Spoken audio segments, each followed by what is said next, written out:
sih? Pembelajaran diferensiasi ini mustahil kita lakukan Bapak Ibu tanpa kita melakukan asesmen awal. Nah, dengan asesmen awal barulah kita bisa melakukan pembelajaran diferensiasi karena pembelajaran diferensiasi ini adalah pembelajaran yang ya di mana dia disesuaikan dengan gaya belajar atau minat belajar daripada peserta didik seperti itu. Nah, tahap selanjutnya pembelajaran. Jadi selama proses pembelajaran Bapak Ibu, kita akan melakukan asesmen lain ya, Bapak Ibu. Asesmen lainnya adalah asesmen formatif secara berkala.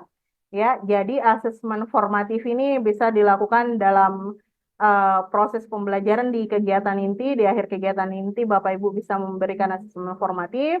Nah, tetapi saya sedikit meluruskan nih, Bapak Ibu ya.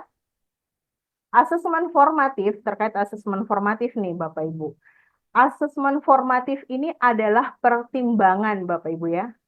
Jadi asesmen formatif ini adalah pertimbangan ya yang dimana nilainya dia bukan sebagai nilai penentu di raport ya, tetapi dia hanya sebagai pertimbangan seperti itu.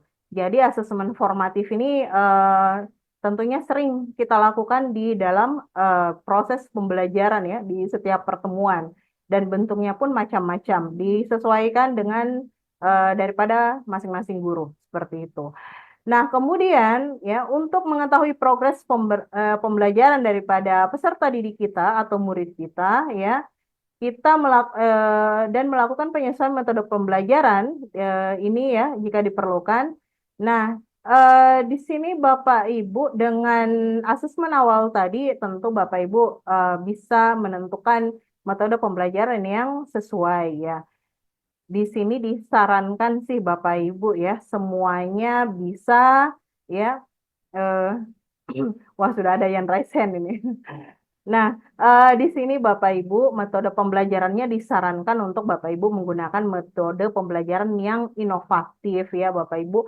Ada beragam banyak ya, ada bermacam-macam daripada metode pembelajaran bisa Bapak Ibu sesuaikan dan tentunya dengan metode pembelajaran inovatif yang Bapak Ibu pilih, nah ini akan membantu Bapak Ibu untuk di mana menciptakan pembelajaran yang berpusat pada peserta didik seperti itu. Jadi di akhir proses pembelajaran ya di sini kita akan melakukan asesmen sumatif. Nah, asesmen sumatif inilah Bapak Ibu yang nantinya tentu kita akan analisis dan menjadi nilai raport ya di akhir. Nah, di asesmen sumatif ini kalau saya asesmen sumatif itu saya selalu melakukan di akhir topik atau chapter ya, Bapak Ibu. Kalau formatif itu dalam proses selama pembahasan topik, saya memberikan asesmen formatif.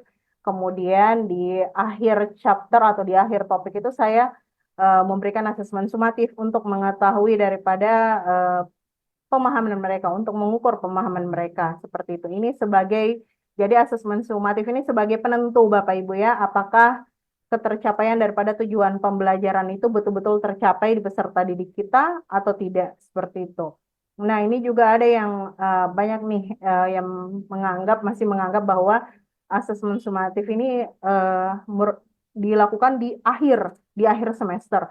Di akhir semester itu ujian semester itu ya memang juga dikatakan sebagai sumatif, tetapi untuk asesmen sumatif itu juga dilakukan di akhir daripada topik pembelajaran seperti itu. Iya, kita lanjut kepada Bapak Ibu. Nah, ini kita masuk kepada kompetensi seperti apa sih yang diperlukan untuk kurikulum Merdeka Belajar ya, Bapak Ibu. Jadi di sini eh, apa yang harus kita miliki seperti itu, Bapak Ibu. Ya, soft skill apa sih yang harus kita punya sebagai guru ya dalam kurikulum kurikulum Merdeka Belajar ini. Nah, di sini ada beberapa kompetensi Bapak Ibu. Yang pertama tentunya masih sama ya, Bapak Ibu selalu always pedagogik ya, Bapak Ibu. Nah, di sini guru harus memiliki pengetahuan dan keterampilan dalam merancang, melaksanakan, dan mengevaluasi pembelajaran. Selain itu, guru juga harus mengembangkan strategi pembelajaran yang sesuai dengan kebutuhan peserta didik dan memfasilitasi mereka dalam belajar secara mandiri. Nah, ini kompetensi pedagogik yang dimana kompetensi yang harus dimiliki oleh kita semua sebagai seorang pendidik, ya, sehingga dimana dengan kompetensi ini ya kita memahami daripada bagaimana menentukan metode pembelajaran, bagaimana menyesuaikan teknik strategi dengan karakteristik tidak hanya karakteristik peserta didik, melainkan juga karakteristik daripada materi. Jadi dalam perancangan modul ajar itu juga kita harus memikirkan Bapak Ibu, apakah materi ini sudah sesuai dengan metode pembelajaran yang kita pilih, sudah sesuai dengan metode pembelajaran yang akan kita yang akan kita laksanakan. Ya, kalau media pembelajaran ini bisa menyesuaikan ya, Bapak Ibu, kalau media pembelajaran ini bisa menyesuaikan dalam bentuk apapun. Nah, tetapi metode ini yang terkadang tidak semua juga materi itu bisa. Nah, ini pengalaman saya, Bapak Ibu, dalam materi saya kemarin itu, saya ingin meningkatkan speaking skill-nya siswa ini, Bapak Ibu. Bagaimana mereka betul-betul terlatih ya untuk berbicara, keterampilan berbicara mereka dalam bahasa Inggris, sehingga saya menggunakan metode role playing. Nah, saya ingin menggunakan metode role playing, tetapi ternyata tidak semua juga materi sesuai dengan metode role playing ini. Sebagaimana kita ketahui ya, nah role playing ini pasti semua Bapak Ibu ketahui ini. Yaitu bermain peran ya, Bapak Ibu. Jadi bermain peran ini contohnya mereka ya bisa dalam bentuk drama ya, kemudian juga mereka bisa seperti semacam teater, podcast juga bisa Bapak Ibu. Nah, tetapi di bahasa Inggris ini terkadang tidak semua juga materi bisa digunakan daripada metode role playing ini. Jadi ini yang harus kita pahami Bapak Ibu di pedagogik itu kita harus bisa menelaah metode pembelajaran yang sesuai dengan karakteristik daripada peserta didik kemudian daripada materi Bapak Ibu semua. Dan kemudian terkait pengembangan strategi pembelajaran ya ini Bapak Ibu eh, bisa banyak-banyak melakukan refleksi pembelajaran. Nah, kalau di kurikulum Merdeka ini kan kita juga diharapkan di akhir pembelajaran itu, kalau dulunya itu kan hanya kesimpulan ya Bapak Ibu, tetapi sekarang itu kita lebih ditekankan untuk selalu berefleksi dengan peserta didik. Nah, dengan refleksi Bapak Ibu ini akan menjadi tolak ukur kita. Apakah pembelajaran yang kita laksanakan pada hari ini itu berhasil atau pembelajaran hari ini tuh ternyata masih memiliki beberapa kendala yang harus diselesaikan. Nah, ini yang menjadi eh, sesuatu hal yang sangat baik untuk kita untuk mengukur ketercapaian daripada pembelajaran kita sehingga kita bisa memperbaikinya di pertemuan-pertemuan berikutnya. Nah, ini kompetensi yang pertama, Bapak Ibu, pedagogi. Kemudian kompetensi yang kedua adalah profesional. Ya, kompetensi profesional ini ya terkait dengan basicnya kita ya, Bapak Ibu, masing-masing. Jadi di mana guru itu memang harus betul-betul memahami, menguasai konsep ya daripada eh, materi ajar mereka sesuai dengan disiplin ilmu mereka. Nah, ini beda lagi ya kalau ada guru yang beberapa biasanya kita temukan ya, apalagi di wilayah-wilayah yang masih tenaga pengajarnya kurang. Ini biasa kita temui di daerah pedalaman atau di wilayah 3T yang di mana guru itu harus merangkap. Saya punya teman, dia harus merangkap sebagai guru TIK atau TIK, kemudian karena tidak ada guru seni budaya, terpaksa harus merangkap sebagai guru seni budaya, padahal basicnya adalah guru PJOK. Nah, Bapak Ibu, kompetensi profesional ini sangat penting. Mengapa sangat penting? Karena ini nanti juga yang akan menunjang transfer ilmu kita, ya. Bagaimana kita mau memahamkan daripada peserta didik, jikalau kita sendiri itu masih kurang memahami sebenarnya konsep daripada pembelajaran kita. Nah, kemudian Bapak Ibu, di kompetensi profesional ini kita harus mengembangkan prinsip-prinsip inovatif, Bapak Ibu. Jadi, ada unsur-unsur inovatif yang kita kembangkan dalam pembelajaran kita, sehingga itu akan lebih menarik ya daya minat siswa dalam mempelajari materi ajar yang kita sampaikan, seperti itu. Siswa akan lebih mencintai mata pelajaran kita, siswa akan lebih merasakan kenyamanan ya, Bapak Ibu. Nah, di dalam prinsip daripada pembelajaran di kurikulum Merdeka itu sebenarnya eh, well-being ya, Bapak Ibu, yaitu di mana siswa betul-betul belajar dalam posisinya yang aman dan nyaman. Ya, sebagaimana Ki Hajar Dewantara menyampaikan bahwa tujuan daripada pendidikan adalah mengantarkan pada keselamatan dan kebahagiaan. Berarti di sini kita harus nih Bapak Ibu menciptakan suasana pembelajaran yang aman dan nyaman bagi peserta didik kita. Sehingga pada proses pembelajaran itu siswa lebih mudah memahami daripada apa yang kita sampaikan. Nah, jadi untuk profesional ini Bapak Ibu ya, karena adanya pengembangan inovatif, maka guru dituntut ya, guru diminta untuk menjadi pembelajar sepanjang hayat Bapak Ibu. Mengapa kita harus menjadi pembelajar sepanjang hayat? Nah, ini PR besar juga ya, karena banyak guru-guru yang terkadang tidak mau keluar nih dari zona nyamannya. Mengapa sih kita harus menjadi pembelajar sepanjang hayat? Kita kan sudah seorang guru ya, kita sudah seorang pendidik nih. Kenapa kita harus belajar lagi? Nah, mengapa kita harus belajar, Bapak Ibu? Karena ya, dari waktu ke waktu perkembangan yang ada pada saat sekarang yang kita lihat di depan mata kita saat ini itu tidak akan sama lagi dengan 2 tahun, 3 tahun, 5 tahun yang akan datang.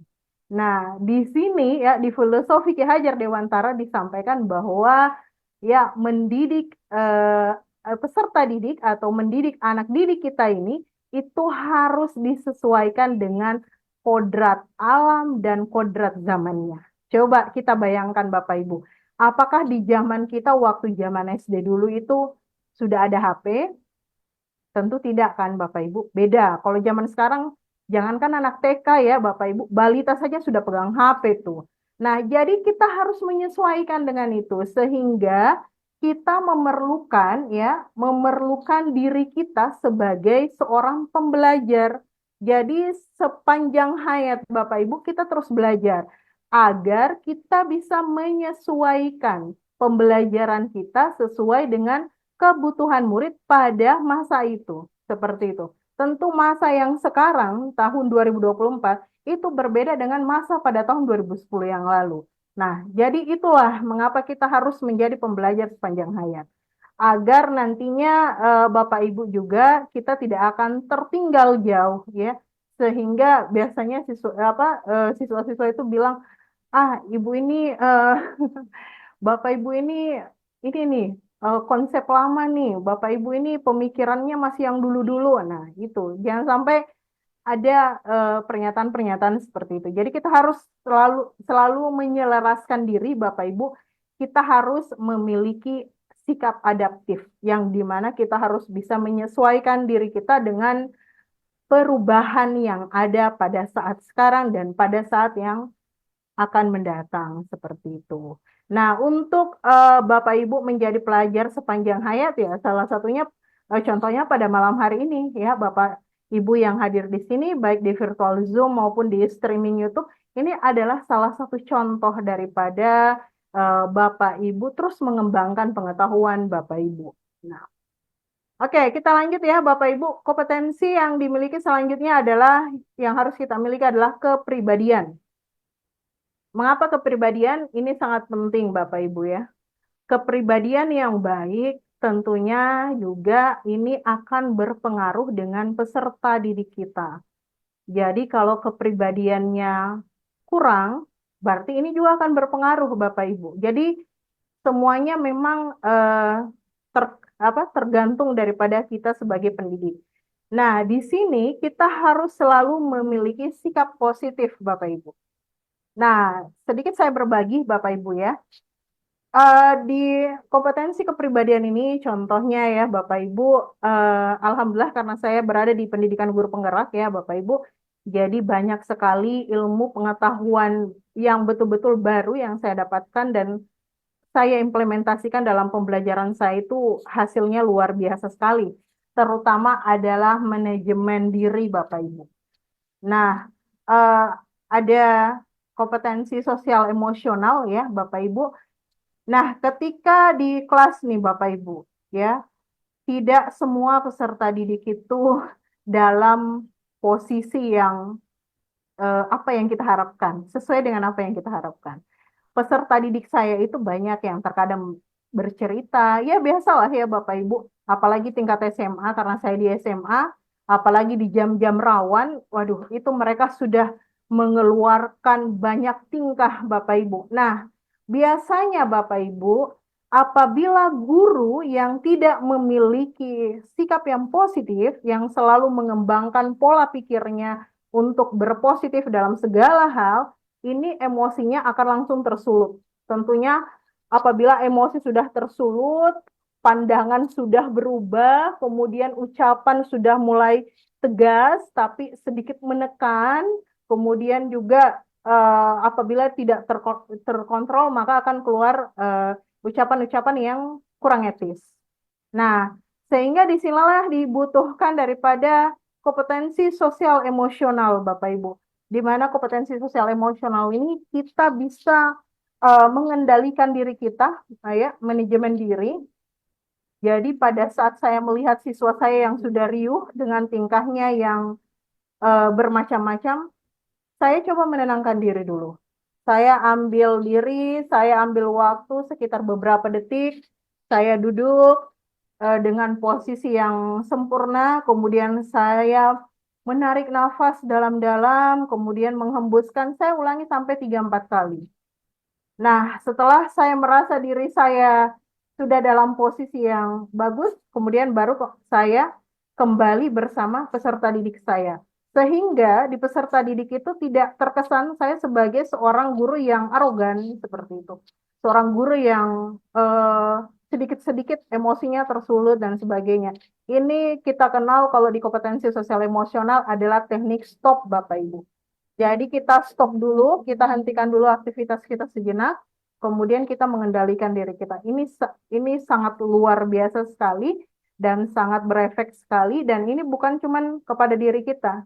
Ah, pada pengalaman saya pada saat pembentukan kelompok, ketika sudah membentuk sebuah kelompok nih Bapak Ibu, biasanya kan siswa itu riuh ya, maksudnya siswa itu ribut, sudah berbicara, mereka membutuhkan waktu untuk duduk bersama, mereka memerlukan waktu untuk mengatur kursinya dan sebagainya.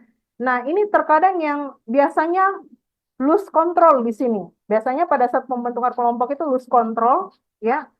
Guru membutuhkan waktu yang agak sedikit lama dalam mengatur. Nah, di sini saya menggunakan teknik stop. Jadi, pada saat sudah membentuk kelompok, saya tidak langsung melanjutkan pada kegiatan pembelajaran, aktivitas pembelajaran, tapi saya gunakan teknik stop. Saya meminta mereka duduk tenang, ambil duduk yang sempurna, dan terkadang ini saya menggunakan musik untuk membantu mereka merilekskan diri mereka. Jadi dengan teknik stop ini mereka mengendalikan diri mereka, kemudian mengembalikan fokus mereka. Nah, ini Bapak Ibu, contoh daripada teknik stop ini banyak sekali yang sudah sharing di YouTube, bisa dilihat ya Bapak Ibu, dan ini keren sekali bisa Bapak Ibu terapkan pada pembelajarannya Bapak Ibu. Seperti itu. Jadi ini ya Bapak Ibu, di kompetensi kepribadian. Jadi itu untuk menjaga agar kita selalu positif. Nah, kemudian Bapak Ibu, kita juga harus bagaimana caranya untuk membangun hubungan yang baik. Jadi di kepribadian ini hubungan yang baik tidak hanya kepada peserta didik, tentunya kepada orang tua, ya, masyarakat, kemudian juga hubungan kita dengan rekan sejawat. Nah, terkadang kan Oh, tidak dipungkiri ya, Bapak Ibu, di lingkungan satuan pendidikan itu selalu saja ada hal-hal yang membuat hubungan kita terkadang kurang nyaman. Nah, di sini ya kita dituntut ya, Bapak Ibu, bagaimana kita harus menghadirkan diri kita seprofesional mungkin ya, Bapak Ibu. Kita harus bisa menjaga relasi kita, hubungan kita agar ya, mengapa harus dijaga agar nantinya Bapak Ibu kita bisa bersama-sama, kita bisa berkolaborasi dengan nyaman ya, Bapak Ibu, kita saling membantu dalam segala kendala yang dihadapi pada proses pembelajaran. Nah, inilah pentingnya Bapak Ibu ya, menjaga hubungan itu sehingga ketika di lingkungan kita semua positif, maka tentunya itu akan sangat mendukung sekali daripada tugas kita sebagai seorang pendidik seperti itu. Nah, jadi jangan sampai apa di sekolah, aduh sampai di sekolah pusing, aduh sampai di sekolah itu begini-begini, aduh ada teman saya yang begini begini begini begini. Nah, itu tuh akan sedikit demi sedikit menghancurkan semangatnya Bapak Ibu. Nah, kalau di kondisi sekolah saja Bapak Ibu tidak bisa nyaman, ya bagaimana Bapak Ibu bisa hadir di kelas dengan betul-betul hadirnya dirinya Bapak Ibu untuk peserta didik Bapak Ibu. Jadi ini memang kedengarannya ini ya Bapak Ibu, kedengarannya kayak sepele tetapi sebenarnya agak-agak sulit dilakukan. Tapi saya yakin Bapak Ibu semua di sini yang hadir pada malam hari ini tentunya hubungan ya semua dengan warga sekolah tentunya pasti dalam keadaan yang baik. Nah, selanjutnya Bapak Ibu kompetensi sosial. Nah, ini juga diperlukan ya, diperlukan pada diri kita ya Bapak Ibu. Jadi kita harus mampu membangun komunikasi dengan baik. Nah, di kompetensi sosial ini ya Bapak Ibu, mengapa kita harus membangun komunikasi dengan baik? Karena kita akan menjalin kerjasama ya dengan komunikasi yang baik, dengan komunikasi yang tepat, dengan komunikasi yang tidak mengandung hal-hal yang bisa membuat sesuatu ketidaknyamanan. Nah, tentu ini akan sangat efektif dalam menjalin kerjasama yang baik. Saya berikan contoh Bapak Ibu seperti ini. Ya, ketika sharing dengan rekan sejawat, ya, ketika sharing dengan rekan sejawat, fungsinya kita sharing dengan rekan sejawat itu untuk apa? Tentunya untuk mendapatkan suatu informasi yang baru, yang pertama. Kemudian yang kedua, tentu untuk mengembangkan kompetensi kita. Itu fungsi daripada sharing dengan rekan sejawat. Jadi dengan adanya diskusi, sharing dengan rekan sejawat, tentu banyak hal yang bisa kita pelajari yang nantinya bisa kita implementasikan dalam pembelajaran kita. Nah, terkadang di sini komunikasi yang kurang baik, ya Bapak Ibu, yang tidak bisa dibangun dengan baik, ini betul-betul mempengaruhi, ya, mempengaruhi daripada kerjasama. Contoh ya Bapak Ibu, ah teman saya bilang begini, begini, begini. Pada dasarnya saya tahu kok, saya juga biasa melakukan itu. Nah, itu salah satunya. Sehingga ya Bapak Ibu karena merasa bahwa diri kita itu baik ya dengan apa yang disampaikan sudah lebih baik. Nah, tentunya nanti komunikasinya akan berpengaruh Bapak Ibu ya. Contohnya adalah oh iya itu adalah hal yang biasa. Sudah biasa saya lakukan. Coba yang lain seperti itu. Jadi harus ada ya harus ada ucapan-ucapan yang menghargai ya Bapak Ibu walaupun terkadang kita mendengarkan sharing teman, ah biasa kok, saya bisa lebih daripada itu. Tetap kita harus menghargainya ya Bapak Ibu. Tetap kita harus mengucapkan dengan kata yang bijak seperti itu.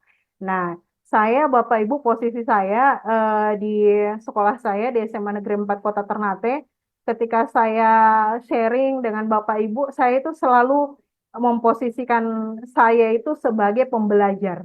Saya tidak pernah memposisikan saya sebagai seorang wah yang lebih tahu banyak begitu. Karena saya menganggap diri saya terus belajar, Bapak Ibu. Saya adalah pembelajar, jadi dimanapun saya memposisikan diri saya seperti itu. Jadi saya bisa menjadi pendengar yang baik, kemudian saya bisa menerima saran dan kritikan dari teman-teman, dan itu sangat sangat sangat sehat, Bapak Ibu, seperti itu. Dan kita juga tidak akan diremehkan oleh rekan sejawat kita dan tentunya kita akan malah lebih dihargai seperti itu Bapak Ibu. Dan tentu ya Bapak Ibu, kerjasama ini dengan komunikasi yang baik tujuannya adalah satu, yaitu untuk kesuksesan daripada pembelajaran Bapak Ibu di kelas seperti itu. Nah, selanjutnya Bapak Ibu, ini yang bagian akhir ya daripada kompetensi yang harus dimiliki, yaitu adalah teknologi. Nah, ini yang terkadang menjadi sesuatu hal yang kurang disenangi dengan guru-guru senior. Ya, mengapa saya katakan demikian? Ya, ada sebagian kecil ya yang sulit beradaptasi sehingga menganggap bahwa teknologi ini itu menjadi sesuatu yang sulit, sesuatu yang rumit. Padahal dengan teknologi ini ya membantu kita, tetapi tidak menghilangkan esensi kita sebagai pengajar ya, Bapak Ibu. Bukan dalam artian bahwa kita menguasai teknologi yang begitu luar biasa, kemudian kita menyajikan media pembelajaran, kemudian itu bisa menggantikan posisi kita. Tidak, Bapak Ibu ya. Teknologi tidak akan pernah menggantikan posisi daripada seorang pendidik ya.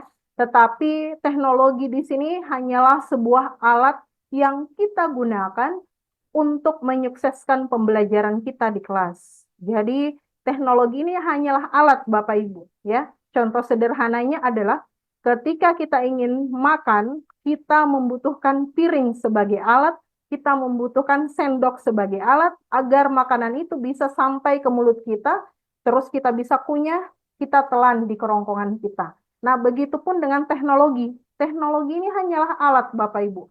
Teknologi bukan menggantikan peran esensi daripada seorang pendidik, bukan. Tetapi teknologi adalah alat yang membantu kita, ya, sehingga pembelajaran kita lebih mudah dan kemudian juga lebih menyenangkan. Apalagi anak-anak didik kita saat ini, yang dimana mereka itu diibaratkan terlahir dengan gadget di tangannya. Mereka sangat dekat, mereka sangat akrab dengan teknologi. Jadi bagaimana kita bisa menghadirkan pembelajaran yang berbasis teknologi itu sesuai dengan minatnya mereka. Nah, kemudian dengan teknologi ini juga, ya Bapak Ibu, kita bisa memanfaatkan teknologi ini untuk mendapatkan berbagai macam referensi atau informasi yang bisa mengembangkan kompetensi kita dalam menyiapkan pembelajaran yang efektif ya bagi peserta didik. Nah, tentunya ya Bapak Ibu, sekarang kan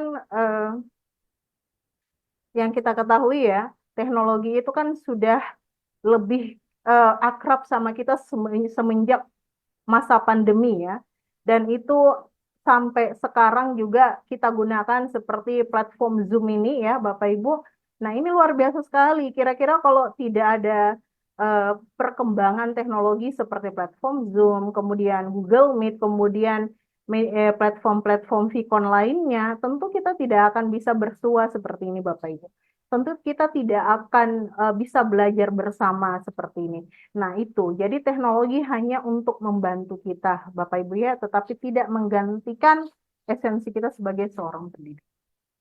Nah, Bapak Ibu ya, dengan kompetensi-kompetensi yang dijelaskan tadi, tentunya ini akan menjadikan pembelajaran Bapak Ibu yang efektif ya, yang relevan dengan peserta didik sesuai dengan minat ya daripada peserta didik, minat belajarnya, dan kemudian juga Bapak Ibu tentunya ini akan mendukung daripada keberhasilan implementasi kurikulum Merdeka ya. Dan tentunya ada karakter juga ya yang akan tertanam ya, yang akan tertanam di dalam diri daripada peserta didik kita, ada motivasi intrinsik daripada peserta didik kita sehingga mereka itu ya memiliki karakter yang kreatif, inovatif, mandiri ya. Mereka memiliki keterampilan bernalar kritis. Nah, ini tentunya yang kita harapkan seperti itu. Oke, Bapak Ibu, kita lanjut ke fokus utama daripada pengembangan dari dalam kurikulum Merdeka Belajar nih, Bapak Ibu. Ada fokus utama ya. Yang pertama adalah berpikir kritis. Ini disesuaikan dengan konsep abad 21 ya, Bapak Ibu ya. Kompetensi yang harus kita miliki, begitupun dengan peserta didik. Yang pertama adalah berpikir kritis. Nah, berpikir kritis ini terkait sekali eh, koneksinya dengan literasi nih Bapak Ibu ya. Karena dengan berpikir kritis tentunya peserta didik mampu mengolah informasi yang mereka temukan ya. Dengan berpikir kritis ya, tidak hanya sekedar membaca biasa ya, tetapi betul-betul mereka menemukan informasi yang terkandung di dalam bacaan tersebut ya, sehingga kita harus mampu ya merancang pembelajaran kita yang dimana merangsang mereka untuk berpikir kritis ya. Jadi biasanya ada pembelajaran yang hanya memberikan soal tanya jawab biasa ya. Nah, itu tentunya kurang ini ya, kurang memancing ya, kurang menghadirkan daripada keterampilan berpikir kritis siswa. Bagaimana untuk meningkatkan ya, kita sudah harus menyajikan soal-soal yang berbasis HOTS, contohnya ya Bapak Ibu, high order thinking skill, sehingga betul-betul terasa. Jadi kemampuan berpikir kritis ini ya Bapak Ibu, dia akan betul-betul tertanam dan semakin berkembang ketika kita memang yang mengarahkan mereka untuk ke arah berpikir kritis tersebut ya. Dan dengan berpikir kritis nantinya juga mereka bisa menentukan atau mengambil keputusan yang tepat berdasarkan analisis mereka seperti itu. Saya punya satu siswa yang dia luar biasa sekali ya Bapak Ibu menurut saya, karena ketika kita berdiskusi Bapak Ibu, dia selalu memberikan pendapat dan kemudian pendapatnya itu terkadang dia mengemukakan jangka pendek dengan jangka panjang. Nah, di sini saya menemukan bahwa ternyata dia analisanya bagus, berarti kemampuan berpikir kritisnya ini bagus, dan ini pasti tentunya ada di beberapa peserta didik kita. Kemudian ya Bapak Ibu berpikir kreatif ya, di samping berpikir kritis mereka juga harus kreatif. Ini yang harus kita tumbuhkan ya, di mana mereka akan mampu mengembangkan ide-ide baru ya. Nah, dengan mengembangkan ide-ide baru, contohnya kita menyajikan satu masalah, kemudian kira-kira bagaimana mereka menemukan solusinya dan apa yang akan mereka lakukan dengan solusi tersebut. Tentunya mereka akan berpikir dengan kreatif ya, kira-kira dengan solusi yang kita temukan ini, apa yang akan kita lakukan seperti itu. Jadi pemecahan masalahnya ini mereka akan menghadirkan solusi-solusi yang nantinya kreatif dan tentunya ini sesuai dengan kebutuhan mereka pada saat ini seperti itu. Nah, selanjutnya Bapak Ibu adalah kemampuan berkomunikasi sama dengan kita ya, di mana seorang pendidik juga harus dituntut untuk memiliki kompetensi berkomunikasi ya, di sosial tadi ya, siswa pun harus dituntut ya Bapak Ibu bisa memiliki kemampuan berkomunikasi yang baik. Nah, mengapa? Karena dengan komunikasi yang baik nantinya ini akan berpengaruh pada saat mereka ya menyampaikan sesuatu secara lisan, tulisan, pada saat kita meminta mereka untuk membuat laporan. Nah, ini bisa kita lihat Bapak Ibu ya, kemampuan berkomunikasinya berkembang pada saat di kegiatan akhir pembelajaran.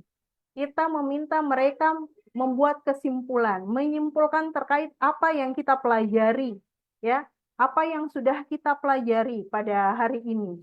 Nah, itu mereka rangkai, ya, rangkai dengan kata-kata mereka sendiri. Mereka merangkai sesuai dengan apa yang mereka pahami, ya, sesuai dengan apa yang mereka pahami, sehingga mereka bisa lahirkan dalam bentuk lisan, ya, maupun tulisan, ya, dengan sangat bagus, mudah dipahami, mudah dimengerti. Nah, ini kita bisa lihat siswa-siswa kita. Jadi ini nanti bisa Bapak Ibu pada saat proses pembelajaran coba minta mereka ya membuat kesimpulan, ya, mengajak mereka membuat kesimpulan dengan gaya bahasa mereka masing-masing. Nah, tentunya Bapak Ibu, kemampuan berkomunikasi ini ini harus didukung dengan proses pembelajaran di kelas. Saya sedikit memberikan contoh ya, Bapak Ibu. Kita memang dianjurkan ya Bapak Ibu untuk melestarikan bahasa daerah nih Bapak Ibu ya. Kita harus melestarikan bahasa daerah baik dialeknya ya. Tetapi untuk mengembangkan kompetensi daripada komunikasi, kemampuan berkomunikasi yang baik dan benar ya, kita harus menggunakan bahasa Indonesia yang baik dan benar juga Bapak Ibu. Jadi keumuman ya, contohnya saya di sini Bapak Ibu di Kota Ternate, di lingkungan sekolah itu terbiasa dengan dialek daerah sini, ya, torang, dorang, teraperna, seng tahu seperti itu. Nah, jadi apabila di lingkungan sekolah dibiasakan dengan bahasa daerah atau dialek daripada bahasa daerah kita, ini terkadang yang menjadi salah satu kendala daripada kemampuan berkomunikasi siswa. Karena di saat berkomunikasi, kita mengharapkan siswa itu bisa memaparkan dengan menggunakan bahasa Indonesia yang baik dan benar. Jadi sebagai pendidik, kita harus bisa menyeimbangkan antara penggunaan bahasa ini. Seperti itu. Jadi jangan full bahasa daerah semua, tetapi harus diseimbangkan dengan bahasa Indonesia yang baku. Jadi ini kemarin ya sempat pada saat saya menulis artikel ya Bapak Ibu, kebetulan saya lagi akan menerbitkan artikel ya dengan pengajar praktik saya. Ini yang kami teliti ini terkait daripada kendala bahasa daripada siswa. Mengapa kendala bahasa? Mengapa siswa itu sulit berkomunikasi? Ya, ternyata kita temukan bahwa salah satu kendalanya adalah bahasa ibu. Bahasa ibu itu adalah bahasa daerah. Jadi di lingkungan tempat tinggal, kemudian dibawa ke lingkungan sekolah, kemudian didukung juga dengan daripada pengajar, ya guru-guru juga dengan menggunakan bahasa yang sama, sehingga inilah titik kelemahan daripada kemampuan berkomunikasi seperti itu. Jadi harusnya diselaraskan antara penggunaannya, Bapak Ibu, seperti itu. Nah, selanjutnya adalah kemampuan beradaptasi. Nah, ini terkadang ya Bapak Ibu ada peserta didik kita itu sulit beradaptasi. Biasanya kan kita menemukan ya peserta didik kita itu ada yang kalem, ada yang hanya duduk diam, kita melihat interaksinya kurang dalam kelas. Nah, ini yang kita harus perhatikan Bapak Ibu. Jangan diabaikan, tetapi ini harus diberikan perhatian juga ya. Bagaimana kita bisa membimbing peserta didik kita ini untuk mampu beradaptasi ya Bapak Ibu, beradaptasi dengan lingkungan sekitarnya sehingga mereka bisa menjalin interaksi yang baik dengan teman-temannya ya. Ini biasanya terjadi pada ini ya Bapak Ibu, contohnya ada siswa yang mutasi seperti itu, kemudian ada siswa kelas 10 ya yang dimana membutuhkan waktu yang lama seperti itu. Nah, ini kita harus ini dari psikologisnya. Kemudian Bapak Ibu beradaptasi dalam hal pembelajaran. Contoh ya, Bapak Ibu menginginkan asesmennya menggunakan kuisis. Nah, jangan langsung ditanyakan saja. Semua pernah menggunakan kuisis? Nah, satu dua jawab pernah. Tetapi pastikan dulu Bapak Ibu. Jadi teknologi itu juga harus dipastikan Bapak Ibu apakah anak-anak sudah mengenal platform-platform tersebut ya, aplikasi-aplikasi tersebut. Kemudian nanti kalaupun ternyata satu dua belum bisa menggunakan atau masih sulit beradaptasi, ini Bapak Ibu harus melakukan pembimbingan seperti itu. Sehingga nantinya pada pertemuan-pertemuan selanjutnya Bapak Ibu menggunakan aplikasi-aplikasi ini sudah ramah pada anak seperti itu. Jadi tetap harus dibantu seperti itu ya Bapak Ibu. Kemudian kemampuan belajar mandiri. Iya, belajar mandiri ini sangat penting juga untuk mendukung daripada kesuksesan belajar daripada peserta didik. Kalau kemampuan belajar mandiri ini saya selalu tanyakan di asesmen awal Bapak Ibu. Pertanyaan saya bentuknya adalah apakah setelah pulang ke rumah kamu melakukan kegiatan belajar sendiri? Saya biasanya tanyakan seperti itu. Ada yang jawab ya, ada yang jawab tidak. Kemudian saya tanyakan ya, siapa yang menemani kamu belajar di rumah? Siapa yang sering menemani kamu berdiskusi di rumah? Itu penting sekali Bapak Ibu diketahui. Jadi kita sudah bisa tahu background daripada ya kondisi belajar siswa kita di rumah, sehingga nanti kita bisa sesuaikan Bapak Ibu ya. Kita bisa membimbing mereka ketika ternyata dalam proses belajar mandiri ini ada kendala. Ya, salah satu kendalanya adalah biasanya ya peserta didik yang di mana contoh dia tinggal tidak satu rumah dengan orang tuanya atau dia satu rumah dengan orang tuanya, tetapi orang tuanya kurang peduli, ya, sehingga proses belajar mandiri ini tidak pernah dilakukan seperti itu di rumah. Nah, ini yang kita harus berikan perhatian, ya, berikan perhatian, ya, bagaimana kita membimbing mereka untuk bisa mengatur jadwalnya mereka, ya, dan kemudian kita bisa sesuaikan kembali lagi ke minat dan bakatnya mereka seperti itu. Saya bahasa Inggris, saya minta saja mereka untuk banyak-banyak, ya silahkan nonton film. Tapi nonton filmnya yang betul-betul sesuai begitu. Jangan nonton film yang mengandung unsur sara, yang mengandung hal-hal negatif. Kemudian saya meminta mereka mendengarkan musik. Mereka senang sekali mendengarkan musik. Saya minta kalau dengarkan musik, pelajari ya pronouns-nya bagaimana. Terus kemudian menambah perbendaharaan kata kalian. Saya selalu minta mereka seperti itu. Jadi belajar dengan hobinya mereka, dengan konsep hobinya mereka. Seperti itu. Jadi kita bisa mengarahkan ke situ, Bapak Ibu. Ya, jadi itu untuk belajar mandiri. Kemudian adalah kemampuan memecahkan masalah. Di sini ya siswa ya atau peserta didik harus mampu memiliki kompetensi ini ya, mengidentifikasi masalah, kemudian menganalisis akar permasalahannya, kemudian mengembangkan solusi yang tepat ya. Bapak Ibu, memecahkan masalah ini ya, ini semua berhubungan dengan kemampuan-kemampuan yang di awal, apalagi penalaran kritis ya, kemampuan berpikir. Nah, dengan kemampuan berpikir yang baik, tentu siswa ketika diberikan permasalahan pada pada kegiatan atau aktivitas pembelajaran, mereka akan dengan mudah mengidentifikasi masalah. Ya, kemudian menganalisis akar permasalahannya dari mana. Ini kita hanya mengarahkan Bapak Ibu ya, kita hanya mengarahkan, kita hanya sebagai fasilitator dan biarkan mereka berkembang. Ketika mereka ternyata mengemukakan pendapat yang dimana pada saat itu pendapat yang dikemukakan itu masih sangat jauh dari yang kita harapkan, masih sangat jauh daripada pembahasan, tetapi eh, masih ada kaitannya sedikit saja, tetap kita harus menghargai Bapak Ibu, karena itu proses berpikir mereka.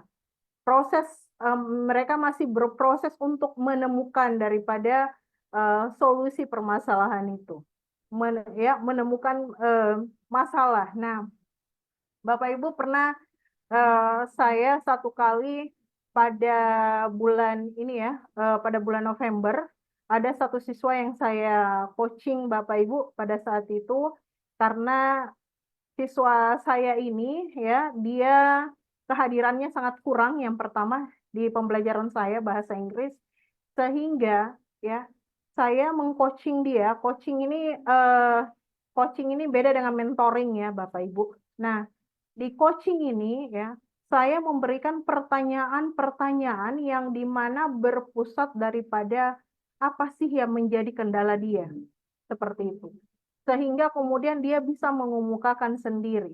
Ya, dia bisa mengidentifikasi masalahnya sendiri. Bahwa saya itu jarang ke sekolah, saya itu tidak pernah masuk di pembelajaran bahasa Inggris karena ini. Nah, kemudian eh, saya meminta mereka dari sekian yang disampaikan ya kepada siswa saya itu, dari sekian yang kamu sampaikan, kira-kira yang mana yang menjadi akarnya seperti itu? Yang mana yang menjadi pusatnya? Dia kemukakan dan kemudian saya arahkan, ya, arahkan apa solusi terbaik daripada apa yang telah kamu sampaikan tadi. bagaimana kira-kira kamu menyelesaikan itu. Nah, jadi memang Bapak Ibu ini sangat diperlukan ya. Jadi memang kita sebagai seorang pendidik itu ya selain kita harus bisa menyukseskan pembelajaran ya Bapak Ibu, kita juga harus bisa hadir ya di tengah-tengah peserta didik kita, mengayomi mereka ya, menemukan apa yang menjadi kendala mereka karena bukan hanya kita saja yang memiliki kendala, tetapi peserta didik kita juga memiliki kendala. Sehingga dengan mengenal lebih jauh Bapak Ibu ya dan mengarahkannya dengan arahan yang baik ya, tentunya mereka akan bisa memecahkan masalah mereka. Bukan hanya dalam proses pembelajaran, tetapi masalah mereka secara pribadi ya, yang menjadi kendala mereka dalam proses pembelajaran seperti itu.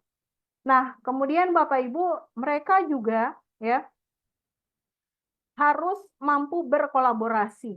Ya, ini yang selalu jadi tantangan ya. Ada beberapa anak-anak kita itu, peserta didik kita itu terkadang dikelompokkan satu, sudah sama-sama minat belajarnya sama, tetapi ternyata ada satu dua orang yang tidak cocok ya.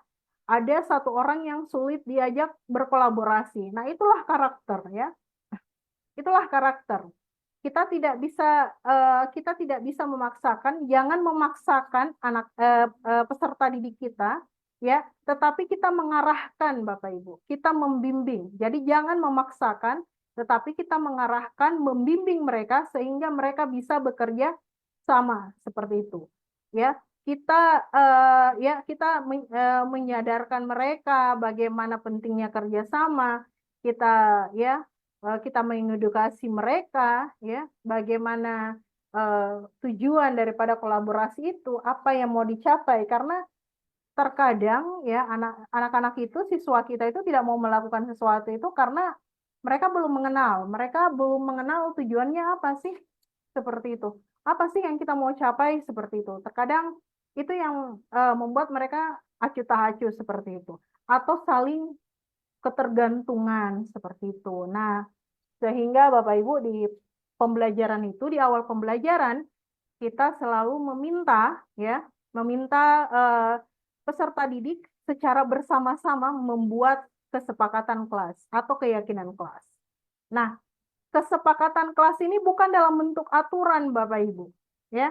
Kesepakatan kelas ini bukan kita tulis, kemudian kita display di kelas, bukan. Karena eh, ya kesepakatan kelas ini bukan dalam bentuk aturan, tetapi nanti kesepakatan kelas ini kita akan hadirkan dihadirkan dalam diri peserta didik kita. Jadi peserta didik kita akan menyadari ketika mereka melakukan beberapa eh, perilaku ya atau sesuatu yang tidak sesuai dengan kesepakatan kelas kita. Jadi nanti akan hadir Bapak Ibu sesuai dengan motivasi intrinsik mereka. Sehingga yang tadinya ya kesepakatan kelas kita bahwa bekerja sama akan memudahkan pekerjaan. Nah, contohnya kesepakatan kelas kita ini ya, bekerja sama akan memudahkan mencapai tujuan ya, memudahkan pembelajaran. Nah, ini yang akan kita kuatkan ya. Masih ingat tidak dengan kesepakatan kelas kita terkait kerjasama? Nah, tentunya ini yang akan kita kuatkan ke mereka sehingga mereka itu betul-betul hadir sesuai dengan dalam diri mereka, Bapak Ibu, motivasi intrinsiknya seperti itu. Jadi bukan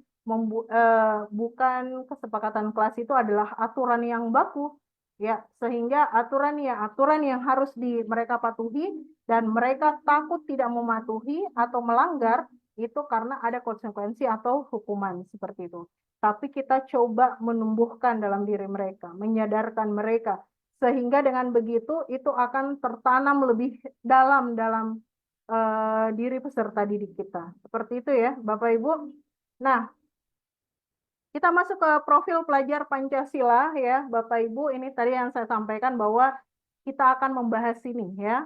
P5 kita mengkhususkan sebagaimana tadi yang saya sampaikan bahwa P5 ini adalah ya dia adalah lintas mata pelajaran Bapak Ibu. Nah, di P5 ini juga banyak yang miskonsepsi. ya.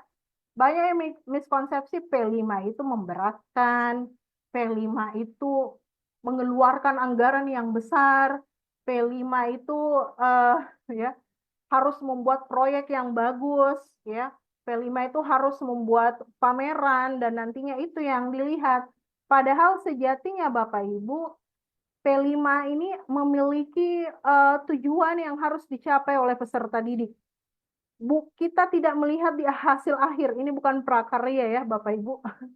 Saya terkadang menyebutkan ini kepada beberapa teman bahwa P5 itu bukan prakarya, ya, yang dimana yang dinilai hasil akhirnya.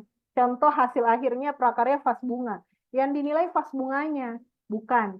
Tetapi di P5 ini Bapak Ibu yang dinilai adalah prosesnya pada saat dia berjalan. Karena ada yang kita tanamkan dalam P5 ini kepada peserta didik kita. Sehingga di hasil akhirnya tidak mesti harus menghasilkan sebuah proyek dalam bentuk barang, tidak Bapak Ibu. Ya, tidak seperti itu.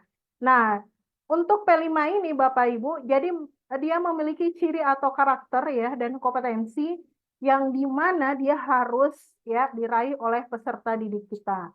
Jadi di samping beberapa kompetensi yang harus ditanamkan ya, yang harus mereka capai, tentunya ini sesuai juga dengan nilai-nilai luhur daripada dasar negara kita yaitu Pancasila ya. Nah, kegunaannya Bapak Ibu ya menerjemahkan tujuan dan visi pendidikan ke dalam format yang lebih mudah dipahami oleh seluruh pemangku kepentingan pendidikan. Nah, visi misi ya Bapak Ibu, visi misi yang mau dicapai tentunya ya pendalaman karakter. Kita kan mengetahui ya Bapak Ibu bahwa banyak sekali di luar sana isu-isu yang mengatakan bahwa anak-anak zaman sekarang itu tidak bermoral seperti itu.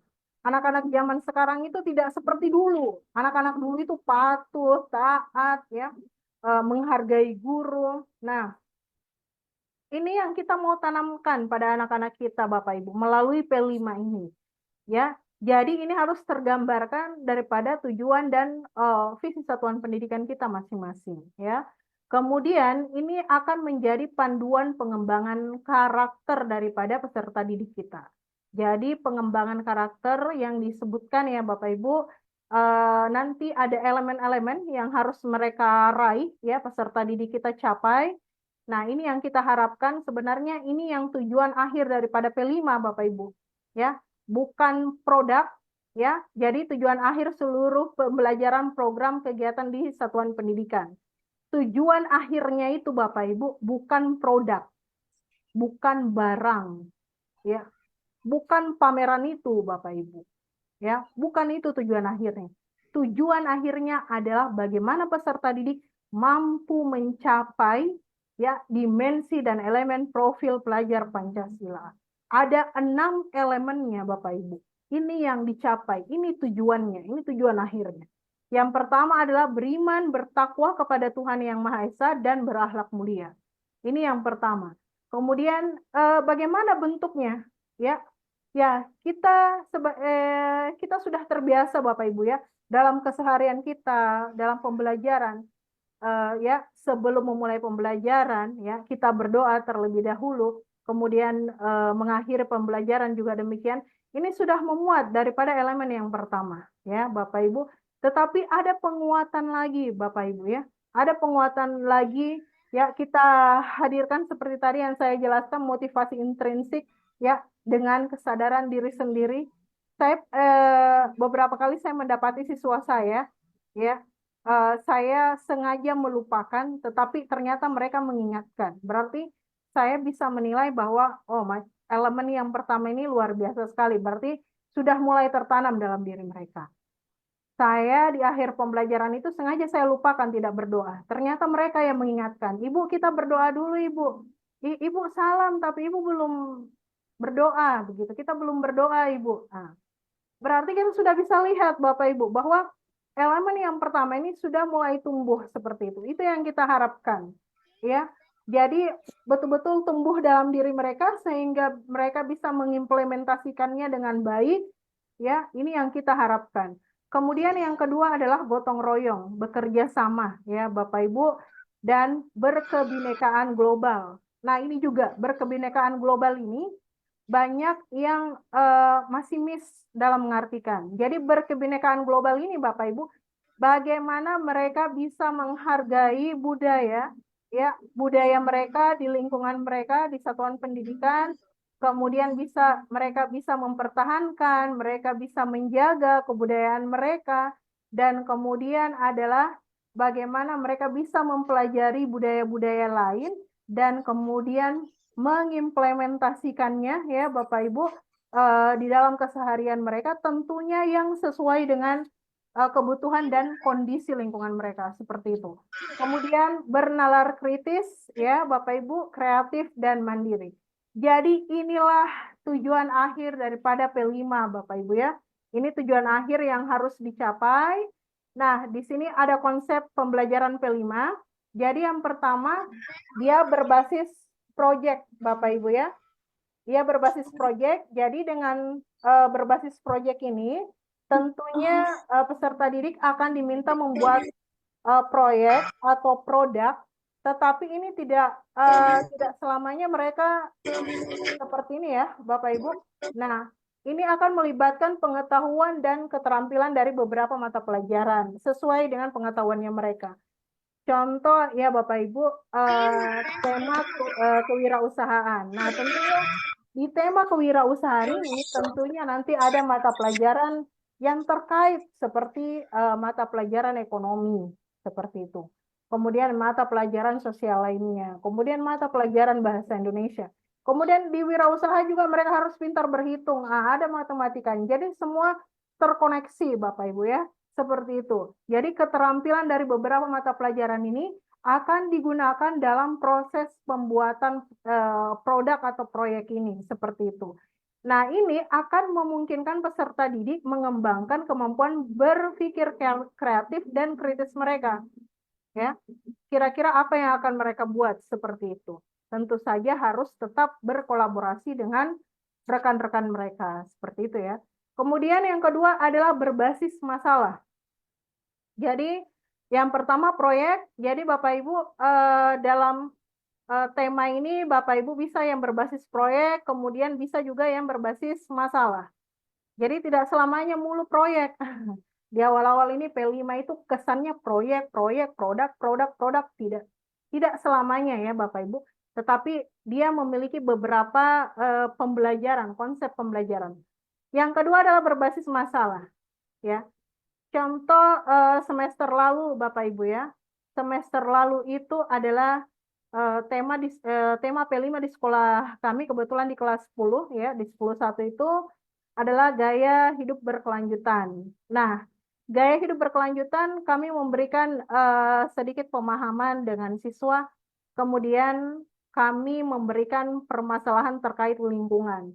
Dan ternyata mereka bisa menemukan bahwa lingkungan saat ini masalahnya adalah global warming. Nah, sehingga mereka bisa menentukan ya, mereka bisa menentukan masalahnya, kemudian mereka diarahkan untuk menemukan solusi daripada global warming itu. Tidak jauh-jauh ya, tidak tidak secara global, tetapi kita mengarahkan mereka apa sih yang bisa kalian lakukan untuk mengatasi global warming di lingkungan sekolah kita saja. Nah, sehingga di sini betul-betul mereka mengembangkan ide-ide mereka, mereka mengembangkan bertukar pendapat, bertukar gagasan. Jadi memang di sini ini mendukung sekali daripada elemen atau dimensi daripada berpikir kritis dan kreatif mereka, seperti itu. Dan mereka mampu melihat sesuatu yang dibutuhkan, kemudian mereka mampu melihat yang benar-benar bisa ya, yang benar-benar efektif ya, solusi yang dihadirkan itu benar-benar efektif untuk mencegah daripada global warming tersebut. Nah, selanjutnya adalah, nah ini Bapak Ibu, jadi bisa juga berbasis portofolio ya.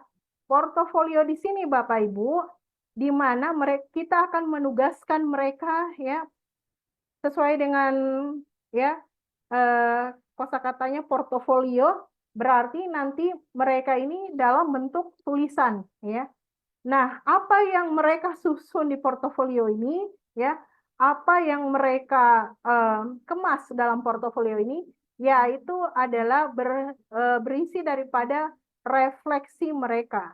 Jadi kita akan meminta mereka merefleksikan, ya, proses pembelajaran mereka. Jadi mereka akan menceritakan mulai dari tahap awal orientasi, ya, sampai di tahap pelaksanaan daripada P5.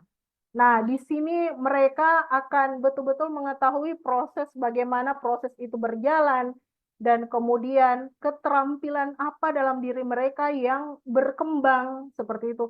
Yang tadinya mereka eh, pada saat saya memberikan gagasan atau ide itu masih biasa-biasa saja. Ternyata di P5 ini, wah, saya bisa mengembangkan pola pikir saya, menemukan ide-ide yang baru. Nah, biasanya ini yang kita temukan, ya. Jadi di portofolio ini kita akan minta bagaimana mereka merefleksikan diri mereka, ya. Apa yang sudah mereka lalui dalam proses P5 ini. Seperti itu. Kemudian selanjutnya adalah berbasis kompetensi ya, Bapak Ibu. Nah, di sini kita tekankan ya pengembangan kompetensi peserta didik, ya, kemampuan berpikir kritis mereka, kreatif, inovatif, ya, kemudian keterampilan sosial dan emosional ya. Bapak Ibu, di proses P5 ini banyak sekali melibatkan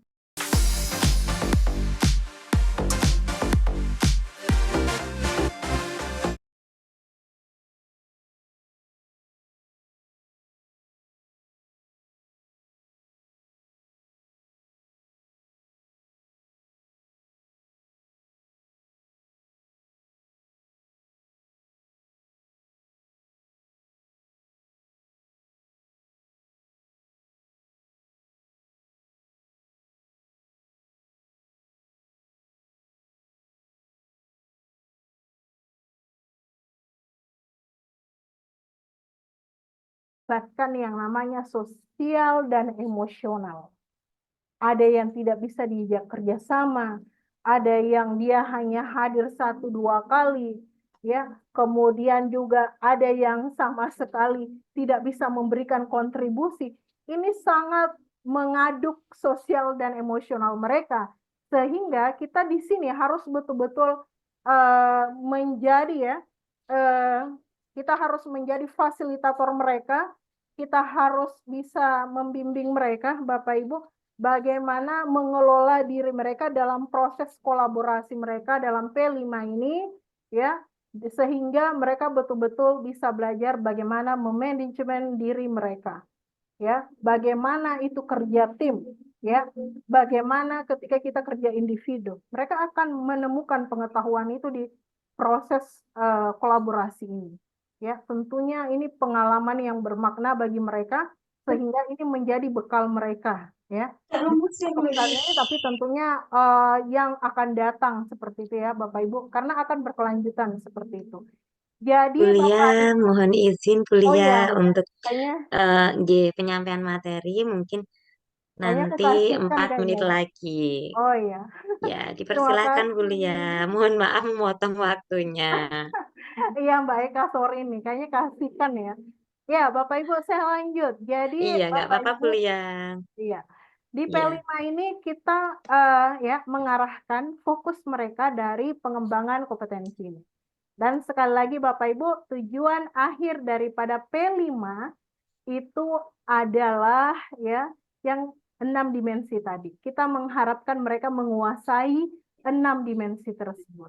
Jadi bukan daripada produknya seperti itu ya Bapak Ibu.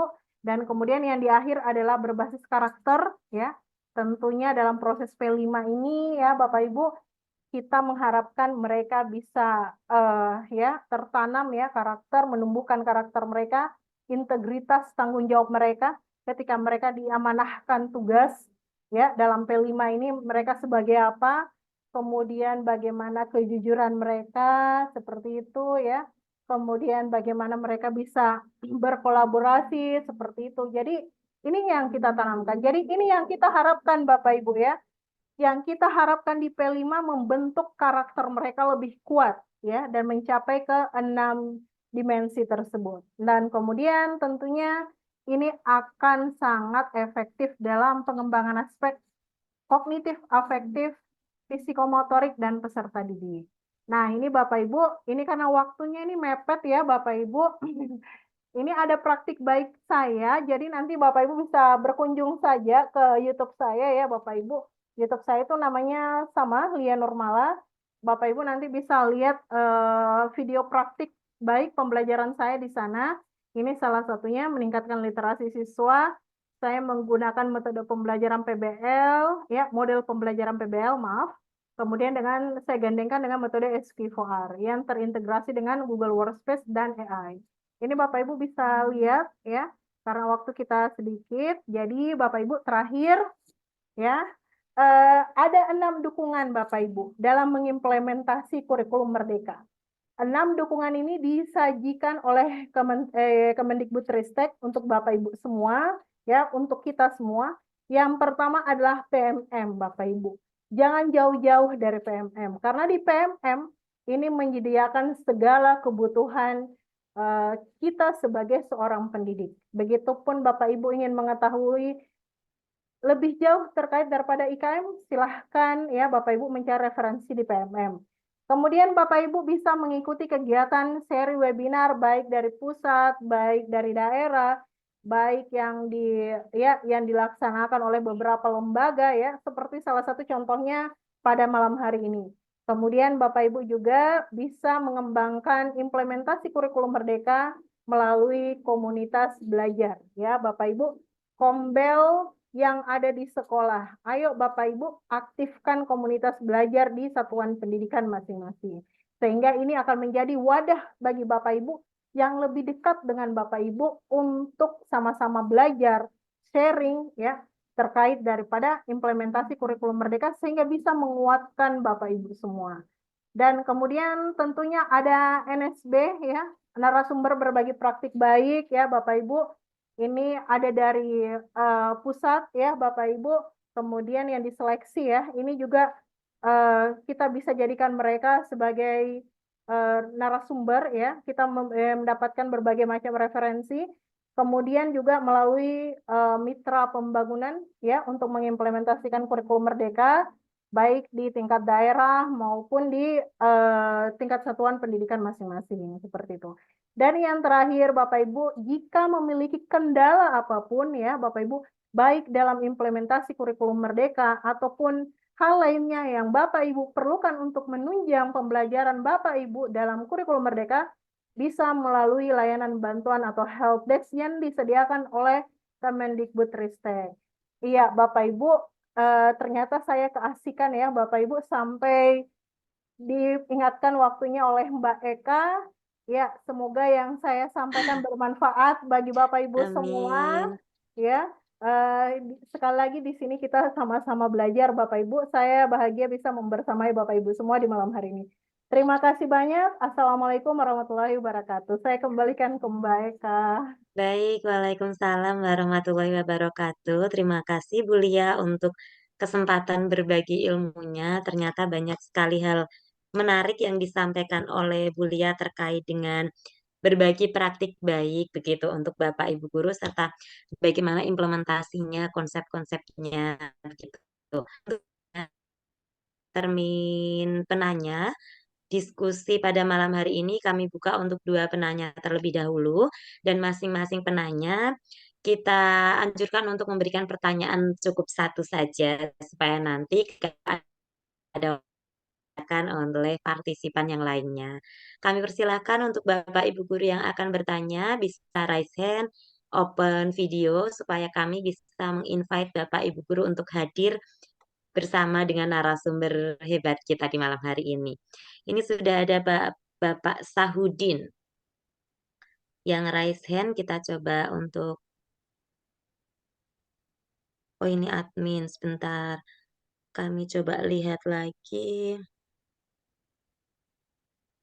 Berikutnya coba untuk Bapak Ibu guru yang sudah raise hand, boleh untuk open video.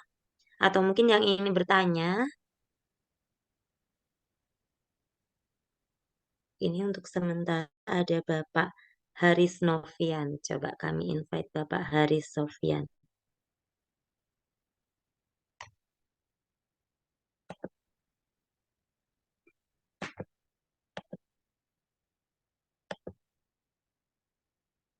Bapak Haris Sofian, apakah sudah bisa mengaktifkan audionya?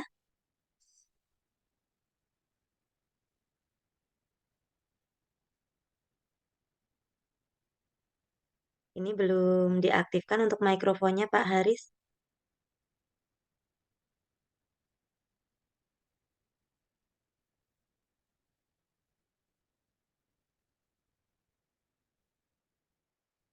Baik, untuk Haris sepertinya masih terkendala untuk bisa mengaktifkan audio. Kami sampaikan lagi kepada Bapak Ibu guru yang akan bertanya, boleh sekali untuk raise hand ataupun bisa juga ketik di chat box. Barangkali kok masih malu-malu untuk tampil secara langsung, boleh sekali ketik di chat box. Nanti kita coba bacakan begitu.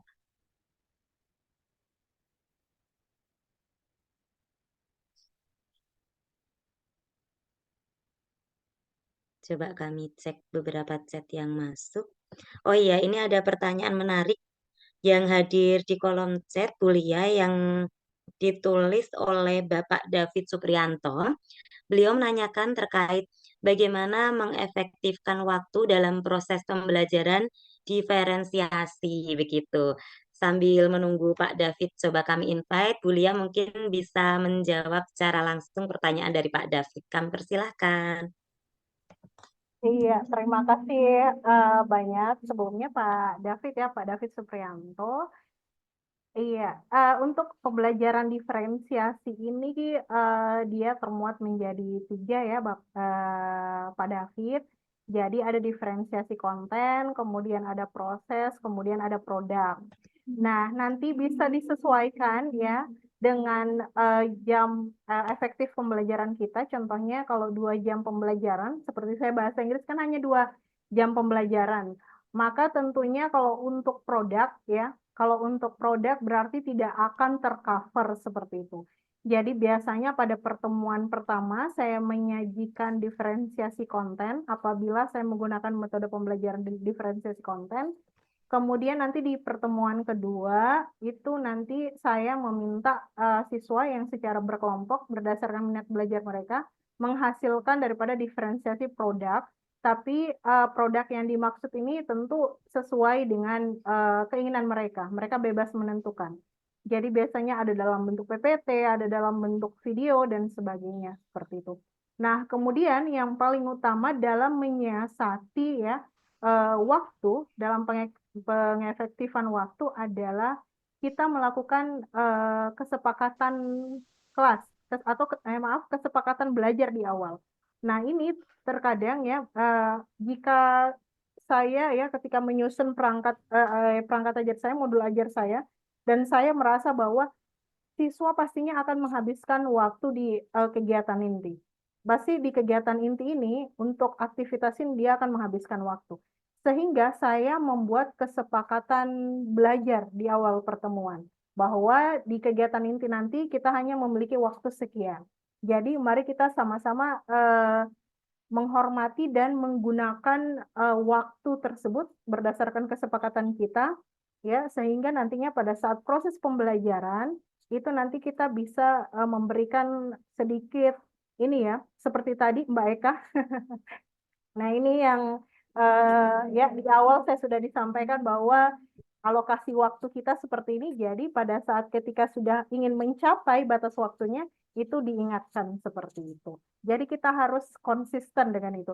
Tapi biasanya ada beberapa guru yang memang terkadang membiarkan begitu, membiarkan sehingga endingnya itu tidak ada kegiatan akhir seperti itu. Dan kemudian juga pada pembelajaran diferensiasi itu tidak harus termuat ketiga diferensiasi itu dalam satu pertemuan, tidak ya. Jadi pembelajaran diferensiasi itu tidak dikatakan bahwa konten, proses, produk ada, kemudian itu dikatakan sempurna sebagai pembelajaran diferensiasi, tidak. Tetapi dengan Bapak Ibu ya melakukan diferensiasi konten, nah berarti itu Bapak Ibu sudah melakukan pembelajaran dengan strategi diferensiasi. Saya kira demikian, Mbak Eka. Terima kasih. Ya, baik. Terima kasih Bu. Ada pertanyaan Bapak David Supriyanto. Begitu, Pak David kebetulan sedang off cam, jadi tidak bisa kami hadirkan secara langsung. Begitu Bu Lia. Untuk berikutnya ini ada chat yang masuk di text box juga Bu. Ini terkait hampir sama dengan pertanyaan Pak David. Kalau Ibu Anis ini menanyakan tentang bagaimana diferensiasi, namun ketika diberikan jam pembelajaran itu singkat, hanya 1 jam begitu. Apakah hal itu bisa dilakukan atau adakah tips triknya dengan durasi 1 jam tersebut? Begitu, Bu Lia. Iya, ini masih terkait dengan waktu ya. Iya, Iya, waktu. kalau satu JP bisa ya. Di awal pembelajaran, kegiatan awal itu kan selalu 10 menit ya, Ibu. Cuman ini tergantung ya, kalau di kami kan tingkatan SMA itu 1 jam 45 menit ya. Kalau SMP kalau nggak salah 35 menit ya, kalau nggak salah ya. Jadi beda-beda ya durasinya. Nah, tetapi untuk kegiatan awal 10 menit, maka Ibu Anis, ini Ibu Anis atau Pak Anis ya, ini bisa, Sepertinya Ibu Anis. Ibu Anis ya, ini bisa melakukan diferensiasi konten, Ibu, seperti itu. Kalaupun Ibu ingin melakukan diferensiasi produk kepada siswa, boleh ya. Mungkin hanya penyampaian ya apa yang harus dilakukan oleh siswa, baik secara individu ataupun kelompok. Nanti mereka akan menyampaikan produknya di pertemuan berikutnya, seperti itu. Jadi bisa ya, jadi bisa walaupun satu JP tetap Ibu bisa menggunakan metode daripada pembelajaran diferensiasi seperti itu. Jadi kembali lagi nanti disesuaikan dengan kebutuhan belajarnya Ibu Anis seperti itu. Terima kasih. Saya Mbak Eka. Baik, terima kasih Bu Lia yang sudah menjawab pertanyaan Bu Anis. Untuk selanjutnya, ini pertanyaan hadir dari Bapak Muhammad Rifai Abidin. Beliau ini menanyakan Bu Lia tentang bagaimana cara untuk menyusun jadwal yang baik untuk penerapan P5RA begitu. Karena mungkin Pak Rifai ini masih menemukan kendala dalam penyusunan P5. Kurang lebihnya seperti itu. Dipersilakan Bu Lia. Iya, langsung saja Pak Rifai dalam penyusunan jadwal ini P5 itu sesuai dengan satuan pendidikan masing-masing ya. Jadi dikembalikan memang ke satuan pendidikan masing-masing. Saya memberikan ini saja penerapan di sekolah kami itu untuk saat ini ya. Untuk saat ini itu kami menjadwalkan setiap pekan ada. Jadi setiap pekan ada dan itu di hari kebetulan kita sekolahnya full day ya sampai sore ya. Hanya 5 hari. Jadi kami menyusun jadwalnya itu di hari Selasa, Rabu, Kamis dan di Jumat itu full. Jumat itu mulai dari pukul 7.30 itu mereka P5 hingga pukul 11.45. Nah, ini bisa jadi setiap pekan seperti itu. Kemudian juga bisa menggunakan sistem blok ya. Contohnya adalah di 1 bulan itu mereka belajar dulu semua mata pelajaran seperti biasa. Bisa nanti tentukan di pekan akhir setiap bulan itu full mereka melakukan P5 seperti itu. Jadi disesuaikan saja ya. Jadi ada apa? eh, ada kekurangan, ada kelebihan dalam penentuan jadwal ini sehingga memang betul-betul harus berdasarkan dengan kondisi sekolah masing-masing. Jadi ini fleksibilitas ya. Iya, tidak baku begitu. Dikembalikan ke satuan pendidikan. Terima kasih ya Mbak Eka. Baik, terima kasih Bu Lia untuk jawaban dari pertanyaan yang disampaikan oleh Ibu. Ini untuk berikutnya coba penanya terakhir karena sudah pukul 21 yang resen dan aktif video. Coba kita spotlight untuk penanya terakhir dari Bapak Iswadi SPDMP. Iswadi dipersilakan untuk menyampaikan pertanyaannya dengan singkat, cukup 1 pertanyaan supaya nanti bisa dijawab Ya, langsung dengan Bu Lia. ya, terima kasih. Assalamualaikum warahmatullahi wabarakatuh. Waalaikumsalam. Waalaikumsalam warahmatullahi wabarakatuh. Kebetulan saya juga guru bahasa Inggris di SMA ya, Wassalam. dan saya sangat tertarik sekali dengan pembelajaran berdiferensiasi dan eh, mendesain pembelajaran berdasarkan gaya belajar dan kecerdasan siswa. Dan tadi saya mendengar Ibu menyatakan bahwa anak yang memiliki kecerdasan visual itu harus dikumpulkan dengan anak yang kecerdasan visual, kemudian anak yang memiliki kecerdasan kinestetik ataupun audiovisual atau auditori dikumpulkan. Ini mohon maaf ya karena saya kan sebenarnya mendalami teori ini ya. Jadi sebelum ada pembelajaran berdiferensiasi di kurikulum Merdeka, saya ada di sekolah di Insan Mandiri Cibubur ya, punyanya Pak Munib Khotib yang memiliki buku School of Human yang dipanggil oleh Pak Nadiem Makarim pertama kali merumuskan ini. Konsepnya sebenarnya berdiferensiasi itu konsepnya kalau menurut saya ya atau kami gitu ya, itu di awal memang kita harus mengadakan multiple intelligence research. Jadi penelitian kecerdasan anak gitu. Nah, setelah penelitian itu ada, kemudian di kelas itu biarkan saja di kelas itu ada yang kecerdasan kinestetik, visual, spasial ataupun auditory ataupun macam-macam lah ya gitu ya. Itu tidak masalah gitu. Lah yang perlu didesain oleh guru adalah bagaimana membuat RPP yang bisa mengcover beberapa kecerdasan di anak gitu. Nah, oleh karena itu model pembelajaran yang digunakan oleh guru di dalam satu RPP itu harus ada lebih dari satu model pembelajaran. Contoh role playing gitu ya. Role playing itu ketika kita gunakan untuk mengajarkan contoh percakapan gitu ya. Itu sebenarnya bisa mengajarkan kecerdasan linguistik, kinestetik, verbal, dan eh, beberapa kecerdasan lainnya gitu. Tetapi not only role playing, bukan hanya role playing saja sebenarnya. Itu bisa dikaitkan lagi dengan eh, apa metode pembelajaran lainnya gitu di situ. Jadi RPP yang kita susun itu harus lebih dari menggunakan beberapa model pembelajaran. Itu insya Allah akan eh, mengajarkan mengembangkan beberapa kecerdasan sama anak itu. Dan itu Iya, tabulasinya ada. Tabulasinya itu oke. ada tabulasi untuk ini model pembelajaran ini mengcover beberapa kecerdasan. Itu mungkin Pertanyaannya Pak Iswadi mungkin bisa langsung ke pertanyaan. nah pertanyaannya, apakah Ibu punya alat untuk mengukur gaya belajar dan kecerdasan anak itu? Karena waktu saya di Puskur, saya menjadi teknisi di sana, praktisi di 1 tahun di sana. Waktu ada ini, saya bilang kalau bisa sekolah itu diberikan instrumen gratis seluruh Indonesia untuk diberikan instrumen untuk melakukan MIR ini gitu. Terima kasih. Ya, Assalamualaikum Oh iya, warahmatullahi wabarakatuh. baik. Sama. Terima kasih Pak Iswadi untuk pertanyaannya. Jadi mungkin dari cerita yang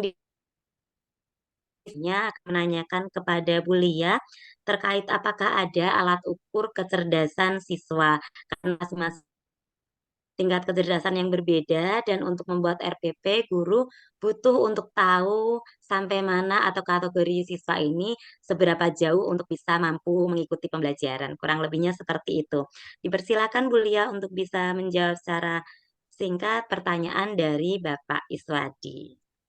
Iya, terima kasih banyak sebelumnya Pak Iswadi. Waduh, ini adalah sharing yang sangat baik sekali. Ini yang saya suka nih Mbak Eka, kalau ada yang sharing seperti ini, Ya, akhirnya ada sedikit pengetahuan atau wawasan baru ya Pak Iswadi ya. Ini yang paling saya senang, karena di sini kita itu sama-sama belajar ya. Nah, untuk mengukur daripada kecerdasan ini sebenarnya banyak alat yang bisa kita gunakan, artinya ada beberapa platform juga yang menyediakan ini, jadi tinggal disesuaikan saja ya dengan dengan gurunya masing-masing ingin menggunakan yang mana. Kalau saya itu ya, kalau saya terkadang selalu eh, karena akhir-akhir ini menggunakan metode daripada coaching seperti itu, bercerita langsung, sehingga saya lebih mengenal jauh mereka, saya mengetahui lebih jauh terkait daripada kemampuan mereka sampai di mana, seperti itu batas daripada pembelajaran yang saya berikan di bahasa Inggris seperti itu. Tetapi kalau untuk profesionalnya, untuk mengetahui itu memang kita harus menggunakan beberapa alat dan itu ada beberapa dan lumayan cukup banyak ya, seperti yang pernah saya gunakan itu adalah WIS ya, mungkin pernah ini ya. Kalau WIS ini kan terkadang dia bisa fleksibel untuk usia 5 tahun hingga 15 tahun ya, cuman beberapa tahun terakhir ini saya sudah tidak pernah menggunakan. Jadi kalau untuk menggunakan alat ukur secara profesional bisa itu ada beberapa yang bisa kita gunakan seperti itu. Kalau saya pernah menggunakan WITS sih, karena ini eh, sesuai bisa dari umur 5 tahun hingga 15 tahun seperti itu. Tapi sekarang saya lebih senang dengan metode coaching tadi. Saya lebih mendalami siswa saya lebih mengetahui bukan hanya daripada pengetahuannya dia, tetapi karakter dan latar belakang mereka seperti itu. Tapi saya senang sekali Pak Iswadi, ini pengetahuan yang baru bagi saya, termasuk role playing. Memang role playing itu bagus sekali ya Pak Iswadi. Semuanya kompetensi, soft skill yang kita harapkan itu memang ada di role playing itu. Jadi memang sudah memenuhi sih semuanya, yang kinestetik ada di role playing ya, yang di visual juga ada di role playing. Memang itu keren sekali memang role playing itu. Dan tentunya kalau untuk pemaparan materi, nah ini yang biasanya yang kita sesuaikan juga dengan minat belajar mereka, diferensiasi konten seperti itu. Jadi ada diferensiasi kontennya itu kalau kinestetik itu terkadang saya berikan mereka selebaran begitu atau saya berikan mereka semacam infografis, terus terkadang saya menyuruh atau meminta mereka silahkan belajar di mana saja kamu suka gitu.